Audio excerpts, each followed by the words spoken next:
Hello friends, skip பண்ணிடாதீங்க. இந்த video ரொம்ப முக்கியங்க. தமிழ்நாட்டில் இருக்கிறீங்களா, திருப்பூரில் உங்கள் ஃப்ரெண்ட்ஸ் ரிலேட்டிவ்ஸ் யார் இருந்தாலும் இந்த பதிவை அவங்களுக்கு மறக்காமல் ஃபார்வர்ட் பண்ணுங்கள். அவங்க எல்லாத்துக்குமே இது பயனுள்ளதாக இருக்கும்.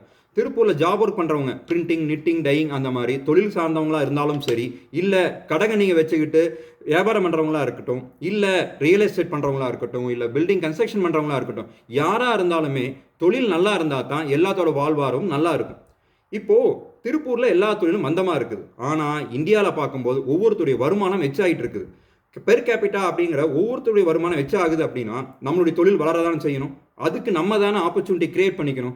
அதுக்கு நம்ம சில விஷயங்களை நம்ம செய்ய வேண்டியது இருக்குது. அதுக்கான முக்கியமான பதிவு தான் இது. இப்போது அந்த காலத்தில் நம்ம ட்ரெஸ் போடாமல் வெறும் கீழே மட்டுமே வேஷ்டி கட்டிட்டு இருந்தோம்.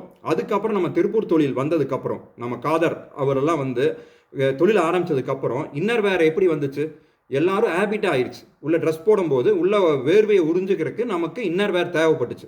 ஸோ அதை நம்ம யூஸ் பண்ணி பழகிட்டோம், நம்ம அதை யூஸ் பண்ணிகிட்டு இருக்கோம். அதே மாதிரி 12 மாதத்தில் 2 மாதம் நமக்கு ரொம்ப வெயில் அதிகமாக இருக்குது. எது? ஏப்ரல் அண்ட் மே. அந்த 2 மாதமே நம்மளுடைய யூசேஜ் அதிகமானால், காட்டன் டிஷர்ட்ஸ் யூசேஜ் அதிகமானா நம்மளுடைய தொழில் வளருமா இல்லையா? அதுக்கு நம்ம ஒரு யுக்தியை கண்டுபிடிக்கணுமா இல்லையா? அதுக்கான யுக்தி தான் இந்த பதிவு. இதை மறக்காமல் எல்லாரும் தீவிரமாக கடைசி வரைக்கும் பாருங்கள். உங்களுக்கு தெரிஞ்சவங்களுக்கு ஃபார்வர்ட் பண்ணுங்கள். என்ன விஷயம் அப்படின்னா, நம்மளுடைய தொழிலை வளர்க்கணும் அப்படின்னா நம்மளுடைய யூசேஜை அதிகப்படுத்தணும்.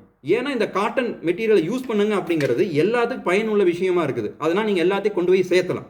அதுக்கு எக்ஸாம்பிள் என்னென்னா, அந்த காலத்தில் அச்சய திதி அப்படிங்கிறத இல்லாமல் இருந்தது ஒரு 20 வருஷத்துக்கு முன்னாடி. ஆனால் அதை கொண்டு வந்ததுக்கப்புறம் உங்களுடைய தங்கத்தோடைய வியாபாரம் என்னைக்கு எப்படி இம்ப்ரூவ் ஆச்சுங்கிறது உங்களுக்கே தெரியும். தினம் தினம் நம்ம தங்க வியாபாரம் நடந்துட்டு தான் இருக்குது. ஆனால் அச்சய தேதி அன்னைக்கு எச்சா வியாபாரம் ஆகுது. அதே போல் நம்ம திருப்பூர் இந்த ஏரியாவில் இருக்கவங்க எல்லாருமே வேஷ்டி தினம்னு ஒன்று கொண்டு வந்தாங்க. அதனால் என்ன ஆச்சு, அந்த வாரம் ஃபுல்லாக வேஷ்டி விற்றுது. அதுக்கு ஒரு மார்க்கெட்டிங்க்கு ஒரு ஸ்டோரி தேவைப்படுது. மக்களுக்கு ஒரு விஷயத்தை சொல்லணும் அப்படின்னா அதுக்கு ஒரு ஸ்டோரி சொல்லும் போது ஆட்டோமேட்டிக்காக நம்ம அதுக்கு அடிக்ட் ஆகிறோம். அந்த மாதிரி நம்மளுடைய டிஷர்ட்ஸு விற்கிறதுக்கு 2 மாதம் ஏப்ரல் அண்ட் மே விற்கிறதுக்கு நம்ம தான் ஒரு தீர்வை கண்டுபிடிக்கணும். அதுக்கான பதிவு தான் இதுங்க.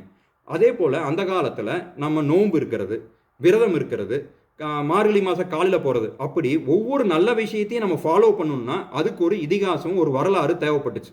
அதே மாதிரி தான் எந்த விஷயத்துக்குமே மக்கள்கிட்ட கொண்டு போய் சேர்த்தணும் அப்படின்னா அதுக்கு ஒரு ஸ்டோரி தேவைப்படுது. அந்த ஸ்டோரி தான் நம்ம இப்போ கிரியேட் பண்ண வேண்டிய கட்டாயத்தில் நம்ம இருக்கிறோம். அதுக்கு தான் இந்த 2 மாதத்தில் எப்படி நம்ம வந்து காட்டனை யூசேஜ் அதிகப்படுத்துறது அப்படிங்கிற விஷயத்தை நம்ம ரொம்ப யோசிக்க வேண்டியதாக இருக்குது.